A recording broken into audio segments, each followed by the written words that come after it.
Hello everyone, welcome back to our channel. ఈరోజు ఈ వీడియోలో 3 విడతలలో చేపట్టే పనులు అనే ఒక ఆర్టికల్ వచ్చింది. అంటే గవర్నమెంట్ స్కూల్స్లలో మెయిన్గా గురుకులాలు కాకుండా వాటిలలో జాయినింగ్ రేట్ ఎక్కువ పెంచాలి అనేసి టీచర్స్కి చాలా కాంపిటీషన్స్ కండక్ట్ చేస్తున్నారు.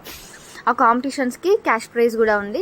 అండ్ ఇక్కడ చూడండి, విద్యార్థుల నమోదు, టీచర్ల నమోదు, పాఠశాల వివరాలు, అభ్యాసన సామర్థ్యాలు, అంటే వీళ్ళు ఎలాంటి టీఎల్ఎమ్స్ యూజ్ చేస్తున్నారు, ఎఫ్ఎల్ఎమ్స్ యూజ్ చేస్తున్నారు, విద్యార్థుల హాజరు, పిఎం శ్రీ, మధ్యాహ్న భోజనం, 2వ విడతలో బడి తనిఖీలు అండ్ విద్యా కమిటీ సమావేశాలు, పాఠ్యపుస్తకాలు, ఏకరూప దుస్తులు, మౌలిక వసతులు అనేసి ఇచ్చిండ్రు. టీచర్ హాజరు, ప్రైవేట్ బడుల వివరాలు, బడ్జెట్ ఎంత, 10th మార్కులు అండ్ ప్రజలకు అందుబాటులో ఉన్న డేటా బేస్ చేసుకొని వీళ్ళైతే ఫర్దర్గా, అంటే ఇప్పుడు దీనివల్ల ఏంటి అంటే ఒక అనలిటిక్స్ కోసం అన్నమాట, ఎంతమంది జాయిన్ అవుతున్నారు, ఎంతమంది టీచర్స్ ఉన్నారు ఏంటి అనేసి.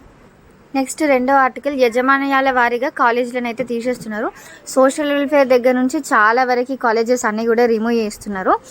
మనకి సమీకృత గురుకులాలు అనేవి కొత్తగా స్టార్ట్ అవుతున్నాయి. ఇది మండలం వైజ్గా ఇప్పటికి ఒక 110 కాలేజెస్ దాకా ఉన్నాయి కావచ్చు. సో మేబీ అందుకోసమా లేకపోతే ఇంకే కారణాల్లో మనకు తెలియదు, కానీ చాలా కాలేజెస్ని అయితే మూసేస్తున్నారు. యాక్చువల్లీ అంతకుముందుకు ఫుల్ రెసిడెన్షియల్ కాలేజెస్ ఉండే. ఇక్కడ చూడండి, మీకు కౌంట్ తెలుస్తుంది. అండ్ దీన్ని బట్టి మీరు సీట్లు ఎన్ని ఉన్నాయి అనేది కూడా క్యాలిక్యులేట్ చేసుకోండి. బీసీ వెల్ఫేర్లో ఇంతకుముందుకు 261 ఉండే, ఇప్పుడు 233 ఉన్నాయి. ప్రభుత్వ జూనియర్ కాలేజీలు 424 ఉండే, ప్రజెంట్ 421 అయినాయి. కేజీబీవీలు 283 ఉండే, 249 వేసిండ్రు. నెక్స్ట్ మోడల్ స్కూల్స్ 194 ఉండే, 192 వేసిండ్రు. ఎస్సీ వెల్ఫేర్ 237 అయితే 233 మాత్రమే ఉన్నాయి ప్రజెంట్.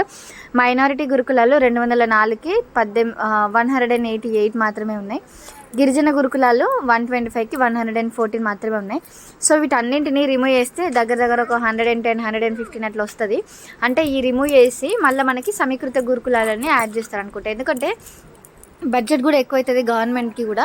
అందుకోసమని వాటిని రిమూవ్ చేసేసి వీటిని స్టార్ట్ చేస్తే, ఇప్పుడు చాలామంది పేరెంట్స్కి ఆబ్జెక్షన్స్ ఉన్నాయి కదా, సేమ్ గురుకులం లాంటి స్టడీసే కావాలి, కానీ పిల్లలు అక్కడ స్టే చేసుడు ఇష్టం లేదు పేరెంట్స్కి.